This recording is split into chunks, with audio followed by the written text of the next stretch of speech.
The broadcast is now starting. All attendees are in listen-only mode. Good afternoon. On behalf of the Academy of Doctors of Audiology, I would like to welcome you to today's Audiology Project webinar, Hearing Loss and Diabetes, Screening, Diagnosis, and Treatment Monitoring.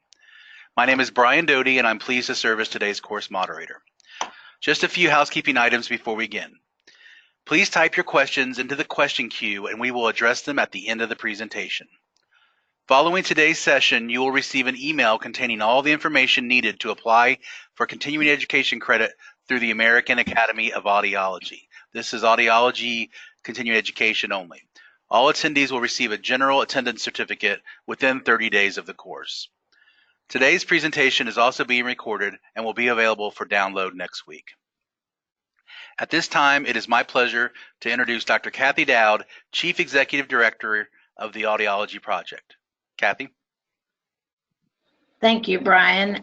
Just a welcome to today's participants to our 6th webinar about diabetes-related hearing loss. The Audiology Project wants to thank the Academy of Doctors of Audiology for hosting this webinar and all our previous 2018 webinars, as well as offering CEUs to the audiologist. A special thanks to Dr. Chris Spankovich for presenting today and for his generous contributions to the Audiology Project for the past 2 years. He personally contributed to our stakeholders meeting in 2016 and helps to lead our writing team. We are in the process of writing audiology materials for CDC and the National Diabetes Education Program on the topic of diabetes-related hearing loss and balance issues. Please know there will be no Audiology Project webinar in August. The next webinar will be Tuesday, September 25th, and will be hosted by the American Academy of Audiology. Information will be posted on our Facebook and Audiology Project website. Audiologists can go to our website at theaudiologyproject.com and send us a message if you would like to participate in our state advocacy cohorts. Okay, Brian, thanks. Back to you. Thank you, Kathy. And now it is my pleasure to introduce today's course presenter, Dr. Christopher Spankovich. Dr. Spankovich is an associate professor and vice chair of research for the Department of Otolaryngology and Communicative Services at the University of Mississippi Medical Center. He obtained his Master of Public Health from Emory University, his AUD from Rush University, and PhD from Vanderbilt University. Dr. Spankovich is a clinician scientist with a translational research program focused on prevention and treatment of acquired forms of hearing loss, tinnitus, and sound sensitivity. His research includes trials of otoprotectant agents, epidemiological studies of determinants of hearing loss and tinnitus, basic research in thermal stress for prevention of ototoxicity, and translational research on the effects of noise on auditory physiology and perception. Dr. Spankovich's clinical interests include tinnitus, sound sensitivity, ototoxicity, hearing conservation, and auditory evoked potentials. Please welcome Dr. Spankovich. Thank you, Brian, and thank you, Kathy, for having me involved in the Audiology Project. It's been a real rewarding experience. So we'll go ahead and get running here. I know that was a mouthful for Brian. I just do too much. I have a difficulty saying no. I need to learn to say no more. So I am an employee of the University of Mississippi Medical Center, associate editor for Audiology Today. Otherwise, I really don't have any conflict of interest to report, at least as related to any of the data I'll be presenting and information I'll be presenting today. Here are our learning objectives for this afternoon. Participants will be able to describe direct and indirect effects of diabetes on auditory physiology and pathophysiology. Participants will be able to compare and contrast screening and diagnostic approaches to hearing loss in persons with diabetes. And participants will be able to describe preventative strategies for hearing conservation for persons with diabetes. So I start with a question, and that question is hearing loss inevitable? Unfortunately, much of the perspective of patients, as well as even the colleagues in medicine, view hearing loss as this inevitable thing, that as we get older, hearing loss is just something that comes along with that. However, that might not necessarily be true. So there is a series of classic studies from the 1960s from a gentleman named Samuel Rosen. Samuel Rosen was the otologist.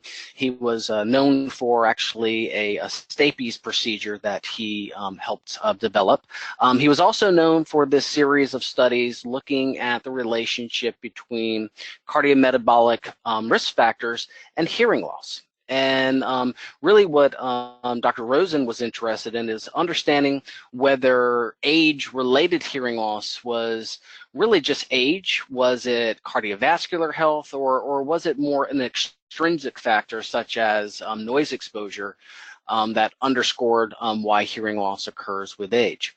And so with some discussions with some colleagues, he came across this tribe in the southeast Sudan called the Mabin tribe, and many of you that are audiologists out there are probably familiar with some of this story. The Mabin tribe were known to be very healthy. They ate a very healthy diet. They were very active. They also had almost no exposure to loud sounds. They had no man-made items that produced loud sounds. Really, the loudest sounds they have were singing, or as reported in one of Rosen's reports, the bleat of a goat. And so they had very limited man-made noise exposure. They ate very healthy diets and were very active. They were also demonstrated to have very little evidence of any type of atherosclerosis or any type of heart disease. And so Sam Rosen, along with some other colleagues that had previously examined this tribe, went out to the southeast Sudan and measured the hearing of these individuals. And that's where we see this audiometric result here. So here's the audiogram for the Mabin tribe. And we can see on the vertical axis, the y-axis, the hearing loss in decibels. Anything greater or better than 20, so 20 to -5, in most clinics in the United States would be considered normal hearing sensitivity. Some clinics use a 25 dB cutoff. And then as on the x-axis, we're going from low frequency to high frequencies, and they only test it out to 6,000 hertz. Obviously, humans can hear beyond that, but this is the critical range for speech understanding. And so what we see from this result is that the Mabin tribe indeed have fairly normal hearing sensitivity out to the oldest group that they tested, which was out to about 80 years of age. We do so, though, see a decline in the higher frequencies, just not a very large decline. It is a change from these younger ages being better than 10 dB on average to then moving down to 25 dB, but that's only about a 15 dB change over that lifespan. Then we compare this to data that was collected in non-noise exposed individuals at the Wisconsin State Fair. And even the non-audiologists might recognize a slight difference between these pictures. So the Mabin tribe out to the oldest age tested, which was 70 to 79, you can see that data is equivalent to essentially the 20 to 29-year-olds of the Wisconsin State Fair participants. And so what this tells us is that indeed, with age, we can have some decline in hearing. The Mabins indeed still have some decline in hearing with age, but that degree of decline is far from what is observed in a population that is more modernized and has the modern things that come with that, such as noise exposure, higher prevalence of cardiovascular health disease and cardiometabolic disease, as well as obviously, as I mentioned, noise exposure, ototoxic medications, and all the things that come with a modern civilization. And so again, this sort of paints that idea that hearing loss is not necessarily something that is inevitable. So what are determinants of hearing loss? What are factors that are predictors of whether we acquire hearing loss or not? Well, commonly, we discuss three major things in the world of audiology, and that is age, noise, and drugs, so different medications that are ototoxic. But really, when we say age, we're not necessarily referring to age itself, the chronological time. Rather, we're referring to a accumulation or a cumulative dose of noise exposure, of ototoxic medications that you've taken, of your cardiometabolic health, of your diet, of race, ethnicity, of gender effects. And so there's a whole number of different variables that can influence our susceptibility to acquired hearing loss. And we can really break these up into two main categories: non-modifiable and modifiable. So non-modifiable, we're going to refer to things such as our genetics. Currently, we cannot alter our genetics to prevent acquired hearing loss. In the future, this may be some type of genetic therapy that exists. Currently, that does not exist. It will likely not exist in my lifetime. Race, ethnicity is a factor. Indeed, there are significant differences across races in terms of susceptibility to hearing loss with age, as well as hearing loss related to noise exposure. For example, African Americans actually show the lowest prevalence of hearing loss in the United States as compared to Caucasians, as well as to Hispanic Latino populations. Now, why do African Americans show a lower prevalence of hearing loss? It's really not well understood. Frank Lin did a study looking at skin pigmentation as a factor. And what he found in that study was it actually wasn't race ethnicity that was the predictor of hearing loss. Rather, it was the darkness of the skin. It was the skin pigmentation, the melanocyte function. So within the inner ear, there are actually melanocytes that are critical. They serve as the intermediate cells of the stria vascularis, which is essentially the blood supply to the cochlea, or one of the major supplies of blood to the cochlea. And the intermediate cells of the stria vascularis that are involved in maintaining this strong positive potential of the cochlea, called the endocochlear potential, is done so through intermediate cells, which are actually melanocytes. And so there are actually temporal bone data also demonstrating that African Americans have a larger abundance of these melanocytes within the cochlea as well. And so when Frank Lin performed a study, he adjusted for race ethnicity, and race ethnicity actually wasn't the factor. Rather, no matter what race, if your skin was naturally darker, you had a lower odds of having hearing loss, which is very interesting. And so it may essentially underscore this idea that melanocyte function may play a critical role in the toughness of the cochlea. And indeed, melanocytes, the intermediate cells, play a critical role in recovery from noise exposure and oxidative stress and all different kinds of things.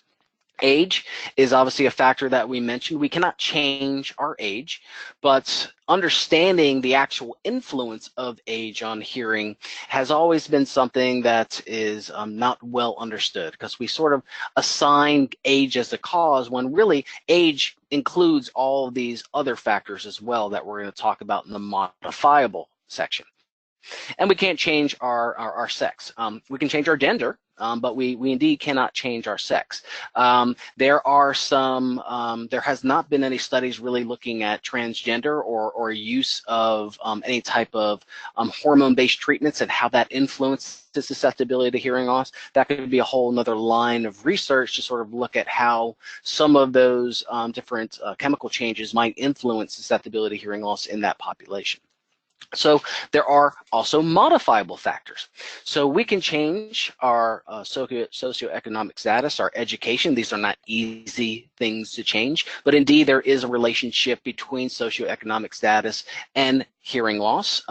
This is probably just in regards to access to hearing health care, as well as understanding risk factors for hearing health care and overall general health awareness and health literacy. Health and disease are modifiable factors. Indeed, the literature demonstrates there is a significant relationship between cardiovascular health, metabolic health, including diabetes, obviously, which we're talking about today. Things like smoking, things like your diet can all be related to susceptibility to hearing loss. And so health, disease state, thyroid function is another one, can all be factors that affect our susceptibility to acquired hearing loss. Obviously, environmental extrinsic exposure such as noise, different solvents that can be ototoxic are all things that we need to consider, as well as lifestyle and diet. As I mentioned, your physical activity level, the food that you eat is going to influence your overall wellness and your overall health, which can also influence your hearing status. So when we begin to consider hearing loss and we begin to look at hearing loss and the factors that we can control, one way of looking at that is through the epidemiological triangle that we see here.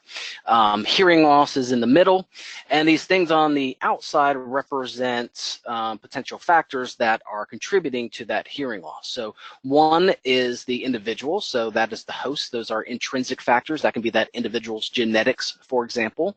In the environment section, we have extrinsic factors. So that can include things such as noise exposure, exposure to different type of dietary things. And then you have the agent, which is in the epidemiological, or we talk about like a virus or a vector that was contributing to the hearing loss. But we can also assign something like diabetes to this, as this may be a factor that's contributing to hearing loss. And the idea behind this triangle is if you can take away one of these or influence one of these in a way, you may be able to prevent the hearing loss in the middle. But of course, the relationship between hearing loss and cardiometabolic disease, including diabetes, is not a simple thing. There can be direct effects, and we'll talk about some of those, as well as there can be indirect effects. So, for example, diabetes may be something that could cause directly damage to the inner ear, or it could be something that creates other peripheral issues that lead to greater difficulty with the inner ear dealing with stress factors or dealing with a good vascular supply to maintain function. And so we'll talk a little bit about some of these direct versus indirect effects. But overall, what we can see is that these cardiometabolic factors will indeed influence our susceptibility to hearing loss. So let's talk about diabetes in particular. And to really talk about diabetes and understand how it affects the auditory system, we have to really understand, first of all, the physiological role of some of our key players in diabetes, which are glucose and insulin. Energy metabolism is central to the physiology of any cell, including the cells of the inner ear. So for those non-audiologists in the group, within the inner ear are sensory receptors that we call hair cells. These hair cells do require ATP. They do require energy to function. One group of those hair cells is referred to as outer hair cells.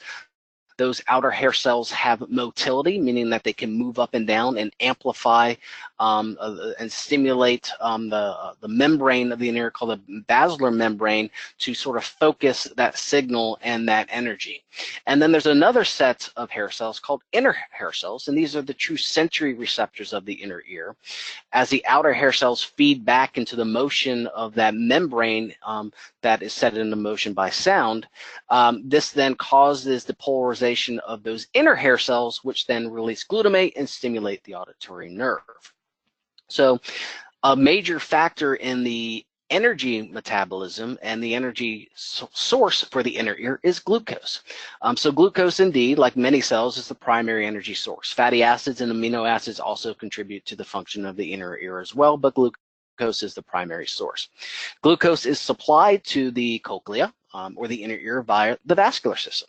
And this crosses what is called the blood labyrinth barrier by different glucose transporters. Okay, so within the inner ear, there are two primary blood labyrinth barriers, and one is the blood perilymph barrier, and one is the blood strial barrier. So the basilar membrane is actually this membrane that the organ of Corti sits on. This is actually is permeable to small molecules, and it's an anatomical boundary, but it is not actually a boundary that creates a barrier for perilymph. The main physiological barrier that separates the endolymph of the scala media, which is the portion where the organ of Corti is located, from the scala tympani and the scala vestibuli, which is where the perilymph are located, is actually going to be the reticular lamina as well as the Reisner's membrane. And these actually have transporters on them that actually allow the movement of glucose through the perilymph into endolymphs. Another pathway for that is through the strial system. As I mentioned, the stria vascularis is the primary vascular supply to the inner ear. And it is where a lot of ion exchange occurs, and is a good source of where glucose is also entering into the inner ear. So how is this glucose utilized? Well, it's converted to ATP via glycolysis in the Krebs cycle. So this takes you back to either high school or college biochemistry here. Glycolysis is the process where glucose is utilized and converted to energy. And there is an anaerobic portion of that, which is glycolysis, and then there is the aerobic portion of that, which is the Krebs cycle, the TCA cycle. Scientists have looked within the cochlea to determine which of these pathways dominates, and indeed there is a lack of lactate that can be measured in the cochlea. So the aerobic pathway, the Krebs cycle, has been indicated as the dominating source of energy and how glucose is utilized within the inner ear. Glucose levels in the cochlear fluids are in general parallel to those in the blood. However, changes in the blood are not observed immediately in the cochlea. There's a delay of approximately about an hour. So there are numerous experiments that have been performed by taking individuals or animals and putting them in a hyperglycemic or hypoglycemic state, and then looking at how that affects the glucose levels of the inner ear. And indeed, there is a parallel change, but that change does not happen immediately. There is a time frame in between of approximately an hour that is required to see those changes or measure those changes. Insulin is an anabolic polypeptide hormone with numerous roles, with the regulation of glucose metabolism as its major function. There are insulin receptors in the cochlea, but it is actually not believed to regulate glucose uptake within the cochlea. It is rather involved in protein synthesis and phospholipid signaling. So some of this basic science data from the 1990s, as well as some of the contradictory data that was coming out of human populations, was some of the initial ideas of why some individuals made the suggestion that diabetes was not something that could necessarily affect the inner ear, because these insulin receptors were not actively involved in glucose uptake within the inner ear. However, as we'll learn, that indeed this is not true. Moderate noise exposure can significantly increase glucose uptake in the cochlea. However, intense acoustic trauma will actually create ischemia of the blood supply to the inner ear and will reduce utilization of glucose.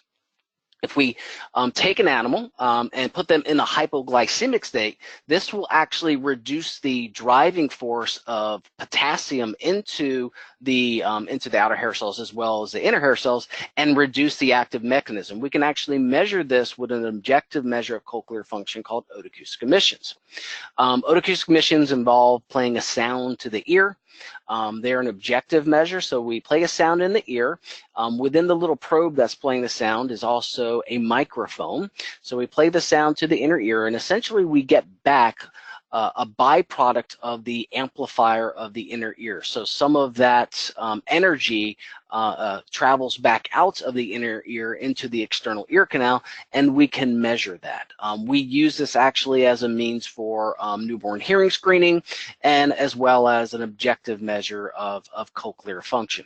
The middle ear has to be functioning pretty normally, and the external ear needs to be functioning pretty normally in order for us to measure these emissions, or at least for them to be reflective of the inner ear status.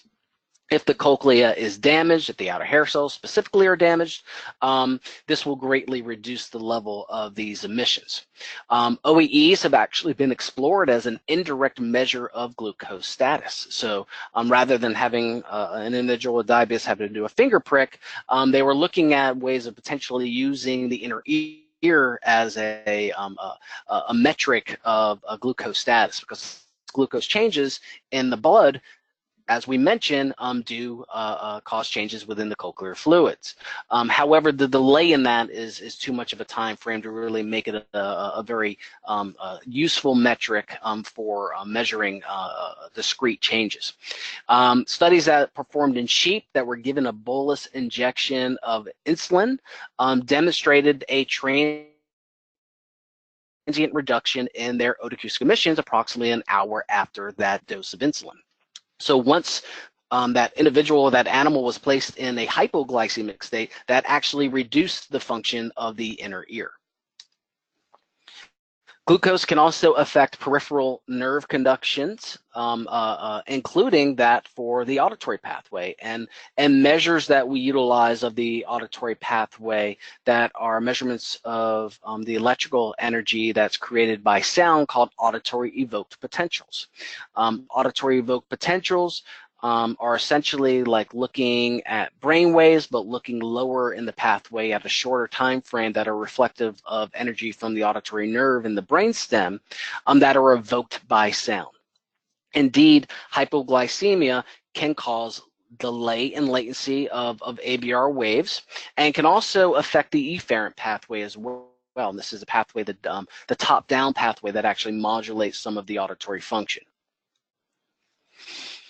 The effects of acute hyperglycemia on the inner ear are less clear than the effects of the hypoglycemia. For example, some studies that have looked at the OEEs that I mentioned have suggested minimal effect on OEEs. Others have found that if you put an animal or human into a hyperglycemic state, that'll actually increase the amplitude of their OEEs. And others have shown that it will actually decrease the OEE amplitude. What has been pretty clear is that the efferent function is altered with glycemia, with increased inhibition of otoacoustic emissions. So that transient hyperglycemic state, not a hyperglycemic state that has necessarily caused damage, but rather a hyperglycemic state that has just increased the supply of glucose, can actually transiently increase the function of the inner ear.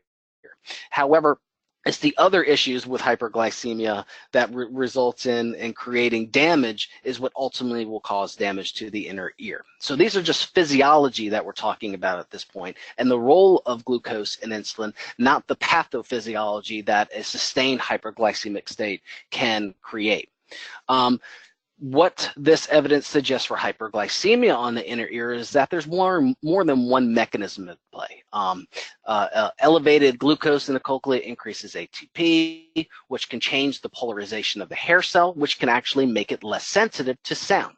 And this may actually be offset by the increase in the endocochlear potential, which is that positive, again, potential that's a driving force on the inner ear, and this may cancel each other out. So when we talk about the pathophysiology of diabetes on the inner ear, it's not a far stretch from how diabetes affects other sensory systems. One of the big players is microangiopathy. Microangiopathy results in creating a lack of blood supply to the inner ear. You can see the vascular supply of the inner ear here on the right side panel. The inner ear is, in terms of its vascular nature, considered an end organ.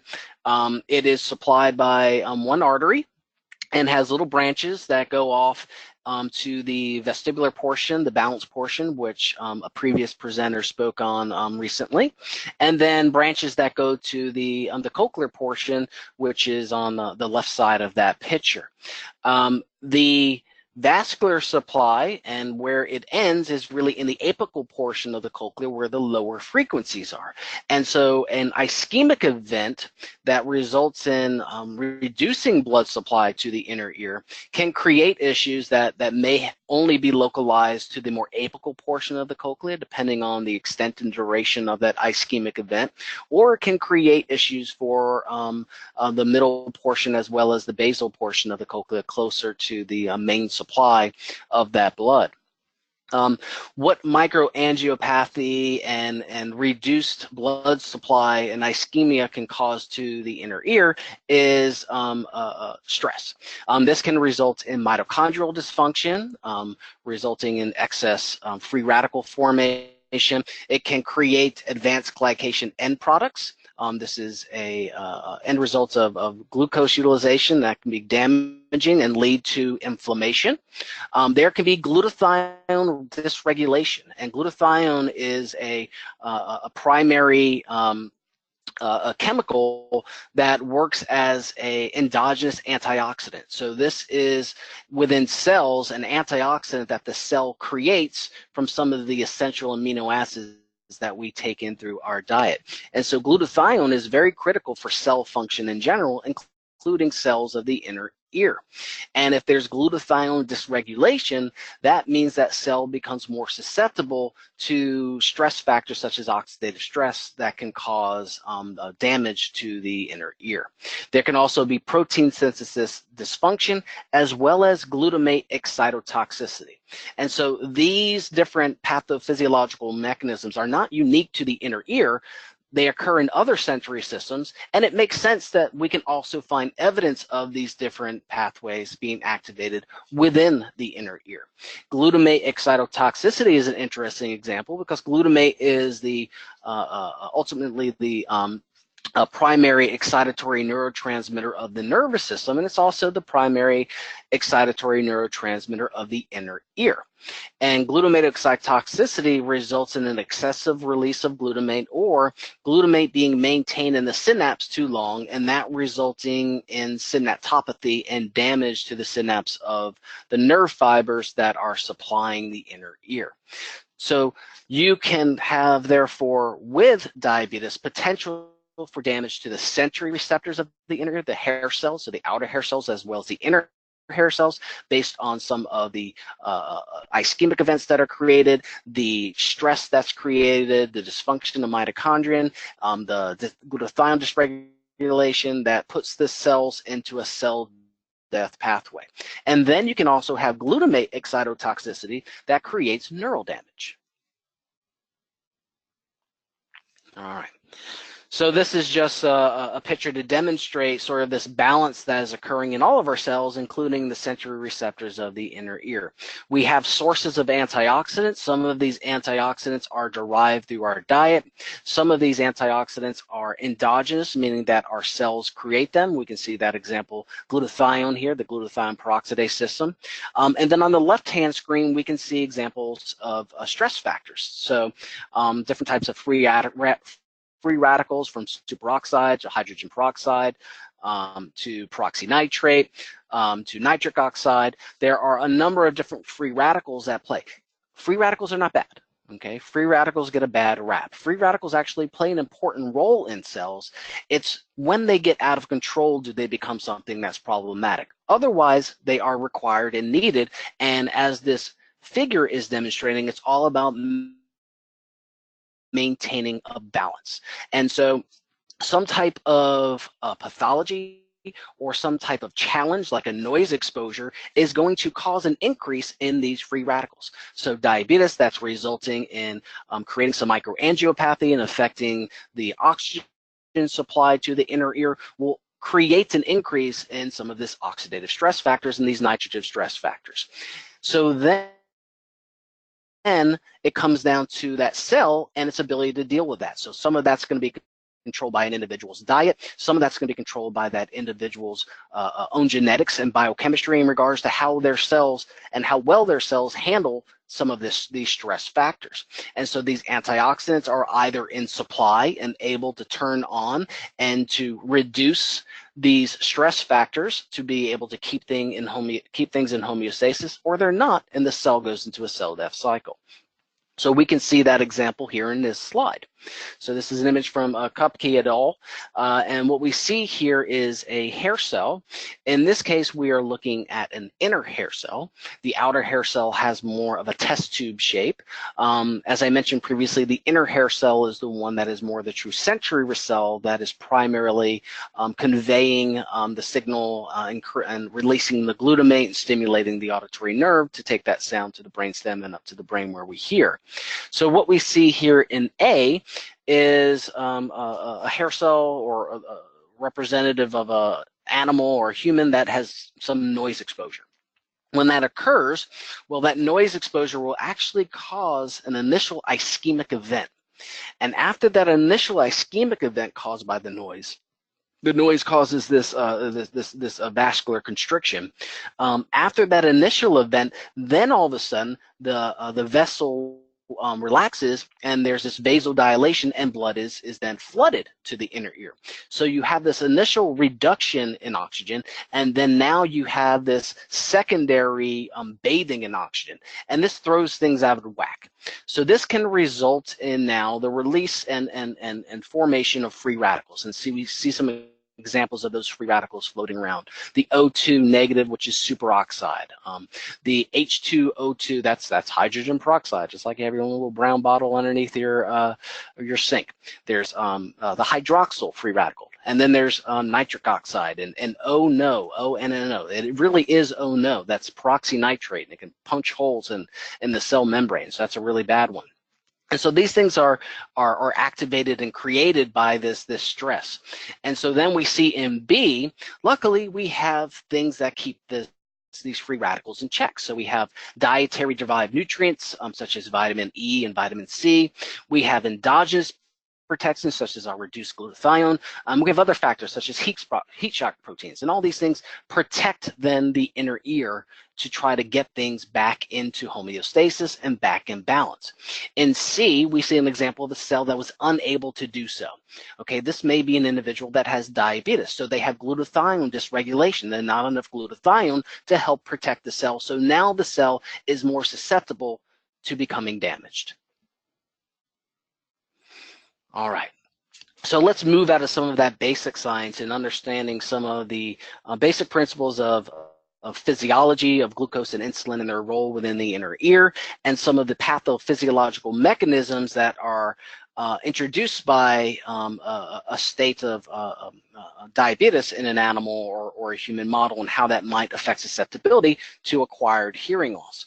We also have more clinical studies and epidemiological studies that also support the idea that diabetes is related to hearing loss. However, these human clinical studies, they're all over the place. Why are they all over the place? They're all over the place really because for inadequate controls for confounding variables in many of these studies. A lot of the human clinical studies that have looked at diabetes have done so in older adults, particularly the ones that lack evidence of any relationship. They are performed in older adults. And the problem with that is that it is not adequately controlling for all the other determinant factors that can contribute to age-related hearing loss outside of diabetes. Essentially, the idea being that potentially diabetes creates hearing loss or an earlier onset type of hearing loss related to age or really related to cardiometabolic status. And then as the general population gets older, they sort of catch up by the time they're 70, 80 years of age, where the vast majority of the population does have hearing loss, though again, not necessarily inevitable. The literature overall supports diabetes as a significant factor contributing to hearing loss as well as tinnitus. Where, though, we tend to see the greater evidence of this is actually tends to be in younger patients. So younger patients tend to see greater differences actually in extended high frequencies out above 8,000 hertz. And so we can see that in this figure to the right-hand side, the difference in threshold level versus no diabetes. So the solid line is insulin-dependent diabetes. The dashed line is non-insulin-dependent diabetes participants. And then the zero line is just referring to the control. And so anything above that zero would mean that that group has poor hearing. And where we can see the largest difference from the control or from that zero line is actually in the frequencies above 8,000 hertz. Now, interestingly, this is an area of the auditory pathway that we don't adequately and don't consistently measure within most audiology clinics. When we're performing our usual audiogram, we usually test between 250 and 8,000 hertz. And what this evidence points to, particularly when we're looking at younger patients and the effects of diabetes on the inner ear, we really need to be looking at potentially extended high frequencies and consideration of early evidence of changes in that area. And this also creates an opportunity for us to have earlier intervention and reduce risk for progression of that hearing loss into regions that have a greater effect on speech understanding and things like that. Older patients, the oldest tertile down here at the bottom, show the actual greatest difference below 500 hertz. So these lower frequencies are actually what we're showing the greater amount of difference. And the reason behind that is likely because these older adults have a whole bunch of other factors that are influencing now the hearing loss as they've gotten older. So beyond diabetes, older people have other issues going on as well that can also contribute to acquired hearing loss. And that can be everything from ototoxic medications that they've been on to noise exposure that they've experienced, cardiovascular health, neural health, things outside of that individual having diabetes now influencing the status of the inner ear and therefore masking some of the contributions from diabetes itself.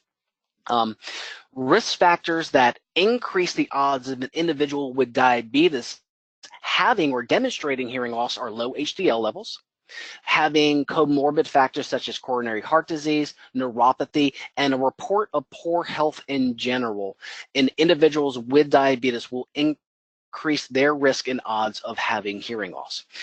In general, diabetes doubles the odds of having hearing loss. And what we tend to see now in a number of these more recent epidemiological studies that have looked at younger populations and included those is that diabetes appears to create an earlier onset of hearing loss, more in the 20 to 39 year age range rather than a slightly older in non-diabetic populations. Beyond some clinical studies that have looked indirectly at auditory function through tests such as an audiogram and pure tone threshold sensitivity, we indeed also have temporal bone studies. And temporal bone studies have been pretty consistent for both type 1 and type 2 diabetes, showing thickening of basement membranes, including the basal membrane, thickening of vessels of the stria vascularis. Again, that thickening can create a dilation of the vessel and microangiopathy, atrophy of the stria vascularis, again, which is a major blood supply of the cochlea, and greater loss of outer hair cells. There seems to be more minimal loss of inner hair cells, but the inner hair cells may not be as demanding in terms of glucose uptake as the outer hair cells, which have active motility. And so we can see in these human temporal bone studies compared to control temporal bones that indeed individuals with diabetes show anatomical evidence of diabetes causing damage to the inner ear. There are also animal studies that support this as well. In general, animal studies show that diabetes increases damage. And they also show that diabetes can increase or exacerbate risk for noise-induced hearing loss, as well as changes with age, as we've already mentioned. But there are things that we have to be cognizant of as we are looking at the evidence that animal data supplies. So For example, a common model for diabetes is the STZ rat, which is a type 1 diabetes model. One of the limitations of this model, and this is used very commonly in diabetes research, is that the STZ, its function is actually to destroy pancreatic isolate beta cells, but also this drug happens to be ototoxic. And the ototoxic effect of that drug can create hearing loss before the animal actually develops diabetes. And I'm doing quotation marks with my finger that you can't see. There's the SHR-NCP rat. They develop diabetes at approximately 12 months, again, in quotation marks here. But the hearing loss starts at actually 5 months. There's also the WMB cob rat. They develop pre-diabetes and diabetes, and they do show reduced auditory brainstem responses and strial vascular atrophy. There's the T2DN rat. They show decline in hearing with age, but they actually have larger ABRs at younger ages. And this might be related to some of the hyperglycemic state that is created that we mentioned previously, which had not at that point created hyperglycemic induced damage or pathology, but rather was physiologically enhancing some things in that rat. There's also the NOD rat, which is the non-obese diabetic mouse. The NOD mouse, and these are non-obese diabetic mouse. They have autoimmune effects, which is what their primary utilization has been to look at within diabetes and animal models, is the effect on autoimmune function, and they have significant hearing loss by 3 months of age. There's also the OBOB mouse, which is a mouse model of obesity and diabetes, and they also have earlier onset of hearing loss. So most of these animal models of diabetes show indeed evidence of enhanced poor hearing with age. They show enhanced susceptibility to acquired hearing loss from noise exposure and ototoxic drugs. But the problem with them is that there's no great animal model of diabetes. It doesn't necessarily exactly reflect what diabetes is in humans. And so there's limitations to each of these models, and STZ is a great example of that, in that the drug that's used to induce diabetes also happens to be ototoxic. So in summary for the literature, overall, there's evidence that diabetes is a significant determinant of hearing dysfunction. Human and animal studies both suggest both cochlear as well as neural deficits, and diabetes can create earlier onset of hearing loss and increased risk for hearing loss related to other factors such as noise exposure. So site of lesion areas that we need to be cognizant of within the auditory pathway are actually going to be including low frequency, mid frequency, and higher frequency regions. So the apical portion of the cochlea may be the portion that's actually more sensitive to the actual microangiopathy initial effect. So this ischemic event reducing blood supply, since that is the more distal portion of that blood supply, can create changes at that more apical low frequency portion of the cochlea. In addition, fluid composition changes, changes in the dynamics of the fluid and the ionic composition of the fluid of the inner ear. The endolymph and the perilymph may be also something that affect that low frequency by creating an excess of fluid, sort of like a hydropic state, and that can result in stiffening the basilar membrane, and that stiffening of the basilar membrane can also contribute to potential low frequency hearing loss. We also need to consider mid-frequencies, in particular 3,000 to 6,000 hertz, because individuals with diabetes likely have increased susceptibility to noise-induced hearing loss, and that is where the greatest effects of noise tend to happen with broadband daily types of noise exposures. Higher frequencies are also areas. These are the basal portion of the cochlea. This portion of the cochlea has high metabolic demands. There's lower levels of glutathione, which is that endogenous antioxidant, and so it also has high susceptibility to noise and ototoxic drugs. And so really when we're talking about diabetes in the inner ear, we're not just talking about diabetes in high frequency and diabetes in low frequency, but diabetes in really its potential to influence the full array or full regions of the cochlea. So let's talk about some diagnostic consideration. We should definitely consider testing low frequencies. As we mentioned, low frequency hearing loss has been associated with diabetes. Obviously, testing mid frequencies, as we mentioned, because diabetes can potentially increase risk for noise-induced pathology. And testing high frequencies, and I mean above 8,000 hertz, because this may be a good marker for early effects of diabetes. When we are considering the type of hearing loss that's likely going to be associated with diabetes, sensory neural hearing loss, as we've discussed, is going to be the primary one. Damage to the sensory neural receptors of the inner ear. And this is the more common type of hearing loss in general. About 90% or so, or a little bit more, of hearing loss in the general population is sensory neural in nature, meaning damage to the inner ear and auditory nerve. There's also conductive hearing loss. Conductive hearing loss refers to some type of pathology of the external or the middle ear or the mechanics of the auditory system. Conductive hearing loss, there's very limited data on conductive hearing loss in diabetes. There's need for some research in this area. But persons with diabetes in general have increased risk for infection, and that warrants us excluding conductive hearing loss being a contributing factor. And tinnitus and sound sensitivity. Indeed, tinnitus can be commonly related to hearing loss, and it's also associated with diabetes even without hearing loss. And so here's some data from my own study utilizing the National Health and Nutrition Examination Survey and looking at different factors that were related to reported hearing difficulty despite individuals having normal hearing sensitivity, and reported tinnitus despite the individuals having normal hearing sensitivity. And one of the strongest factors that was related to this, diabetes, increased the odds threefold for having tinnitus but having normal hearing sensitivity.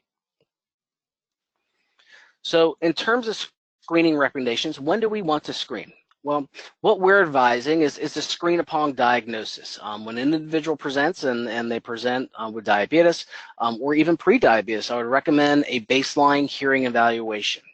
And recognize in these populations, hearing loss can manifest early. And as well, younger individuals tend to be engaged in more noisy activities. And so this becomes an opportunity for us to implement some preventative strategies. High-risk considerations are listed here. If an individual comes in saying, no, I can't hear as well, particularly in noisy environments, I have ringing, buzzing in my ear, they have a history of high noise exposure, they have a history of ototoxic drug use, sensitivity to sound, any of these complaints, these are really high-risk considerations that should be referred to audiology immediately. Key questions to ask diabetes patients in the screening: have you had your hearing tested in the past 2 years? Do you know how diabetes can affect your hearing imbalance? Do you know what to do if you perceive a change in hearing imbalance?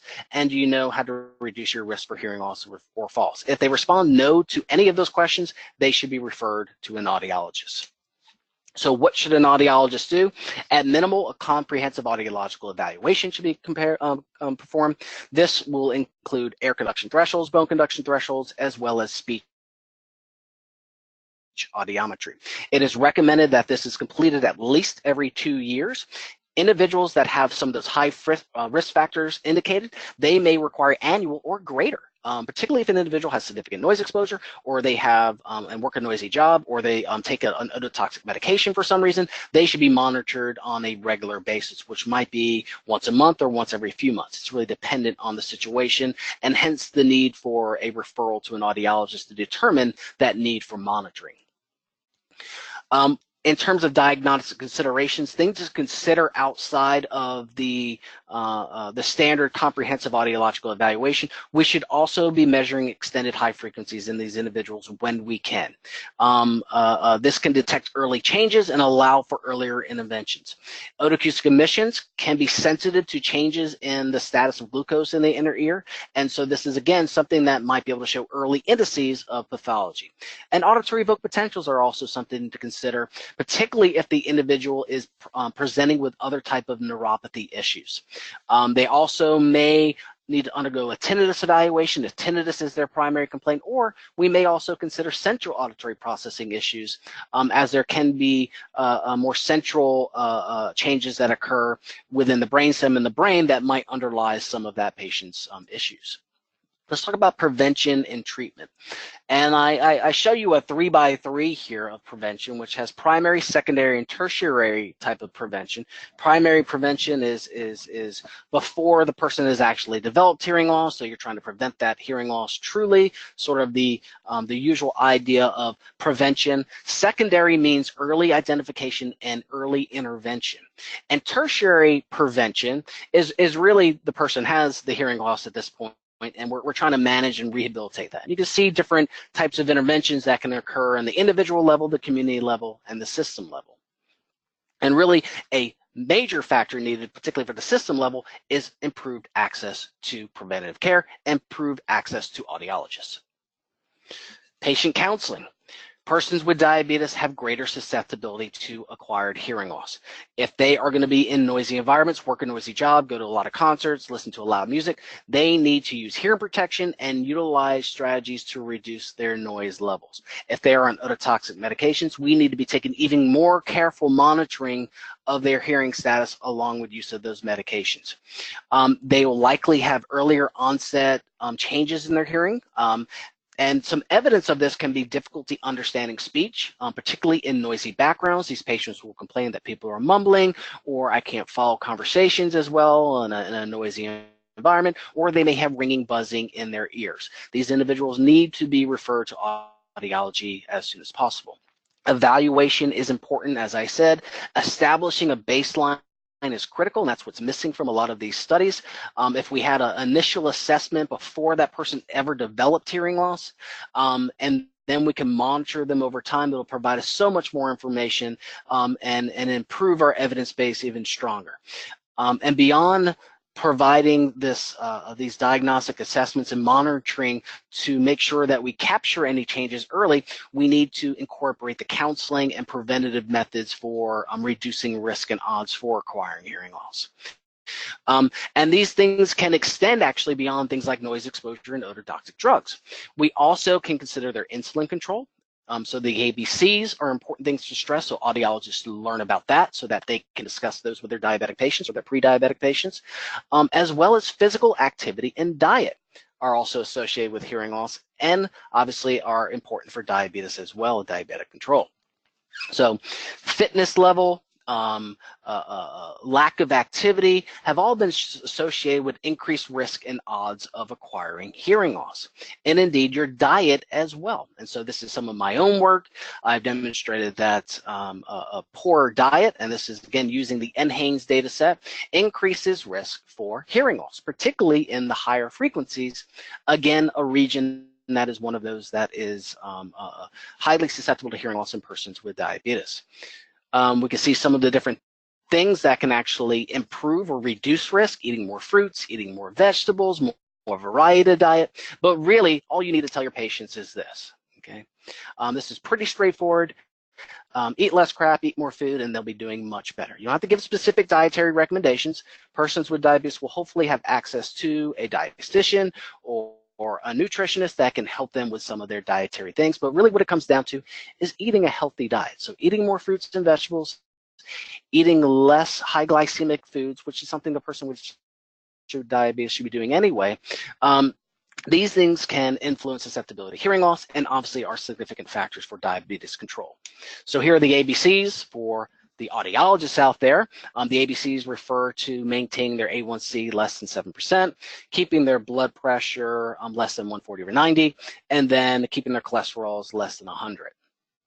And that's for LDL, and they want higher HDL. Okay, so eating more good fat foods like the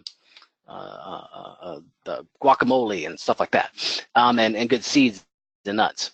So in summary, diabetes and hearing, there is very, very strong data that support there's a relationship here. The studies that have been contradictory have in general been just not well-controlled study and performed in older populations, and have unfortunately created this this sort of denial that diabetes affects the inner ear. It does. Prevention, both primary, secondary, and tertiary prevention is the key. This includes hearing conservation practices and counseling, and that improved access to hearing healthcare, improved access to audiologists, and diabetes control are all significant factors. We can use some of our audiological evaluation and baseline testing to get the patient established and be able to identify early indices of changes so that we can earlier intervene and manage. And on the management side, it's just like managing any patient that has hearing loss. It's auditory rehabilitation, amplification, cochlear implants, depending on the severity of the hearing loss, improved access, communication strategies, so on and so forth, that we all do as audiologists. So as audiologists, we need to look beyond this and consider this, okay? There is a whole person attached to that ear. Okay, and the health status of that whole person is going to influence the health status of that ear, the Dalai Lama there. Okay, and that is all. For more information, you can check out the audiologyproject.com. Thank you, Kathy, for having me involved. I appreciate it. I've enjoyed it. And if you have any questions, feel free to email me at cspankovich@umc.edu. And if anything, listen to what your mom said, eat all your vegetables, and go outside and play. I'm happy to take any questions. Great. Thank you, Dr. Spankovich. We have a couple questions in the queue. The first question, when you mentioned we may want to look at high-frequency testing for younger patients with diabetes, what age is considered younger? Likewise, what age range is considered older for evaluating frequencies? So that younger age was 20 to 29, and that older age was over 70, okay, in that slide and where that data was from. So really, once we're getting into our early 20s, we should really be at a place, and this probably unfortunately has individuals with both type 1 and type 2 diabetes, but if we're doing baseline measures, you know, in these early identifications, then hopefully we're going to be getting a baseline audio in these earlier ages as well. And we do need to consider looking at extended high frequencies in these populations. Not that extended high frequencies and loss of extended high frequencies are maybe even something that is perceptual to the patient. It can underlie the tinnitus, and it can be something that can be used as a identification of potential risk for further progression of that hearing loss, so we can have earlier intervention. Great. Next question, what can be done to reduce the effect of diabetes on hearing loss in younger individuals having diabetes? So I think probably the main things are going to be diabetes control and then hearing conservation strategies. So, you know, insulin control and maintaining their insulin levels is, I know, an issue in teenage populations. Teenagers also tend to be the ones that like to listen to loud music and go to concerts more and all those loud things, blasting the music in their car, wearing their earbuds for hours on. And these populations need to understand that they are likely at increased risk for noise-induced damage. But if they reduce their use of the iPod a little bit, turn down the level on the speakers, wear hearing protection, musician earplugs when they go to a concert, this is going to reduce their risk for noise-induced pathology. And a good place to start is to see their local audiologist. Okay, and the final question. I've always been told that poorly maintained blood sugar leads to thickening of the blood and the stria vas is so tiny that blood flow is restricted as a result. Is that a wives' tale, or is it an example of an ischemic type incident? I don't know if it's thickening of the blood, but rather it is damage to the lining of blood vessels that creates the microangiopathy, that creates the thickening of vessels that underlies then the diminished blood supply to the inner ear. So it's not probably the thickening of the blood, but rather the thickening of the vessel itself that's creating the microangiopathy and the damage. All right. We are out of time for today's session. If you have additional questions, please send them to info@audiologist.org, and we will forward the questions to the presenter. As a reminder, course attendees will receive an email containing a link which will allow you to complete CE information and your assessment and evaluation. If you have friends and colleagues that were unable to attend the webinar today, please let them know that it has been recorded and will be posted to the section of webinar section of the ADA website in the next week. For more information about future ADA initiatives, please visit www.audiologist.org. Thank you and have a great day.